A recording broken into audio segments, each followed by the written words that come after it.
Từ nay, người dân cả nước có thể gọi đến số điện thoại 112 để thông báo và yêu cầu trợ giúp khi xảy ra sự cố, thiên tai, thảm họa và các tình huống khẩn cấp khác. Đây là nội dung quan trọng vừa được Thủ tướng Chính phủ ký ban hành nhằm tăng cường hiệu quả công tác phòng thủ dân sự, đảm bảo an toàn cho người dân.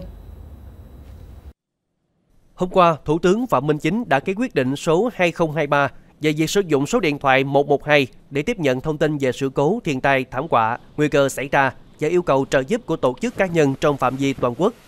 Tổng đài 112 được đặt tại Bộ Chỉ huy Quân sự cấp tỉnh, kết nối với các hệ thống khẩn cấp 113, 114, 115, hệ thống đài thông tin duyên hải Việt Nam và các hệ thống liên lạc phục vụ phòng thủ dân sự. Khi tiếp nhận thông tin, trực ban tổng đài 112 sẽ báo cáo chỉ huy Bộ Chỉ huy Quân sự cấp tỉnh để kịp thời thông báo cho các cơ quan chuyên trách và ban chỉ huy phòng thủ dân sự cung cấp. Bộ Quốc phòng là cơ quan quản lý hệ thống tổng đài 112 và tất cả cuộc gọi đến số này đều được miễn cước.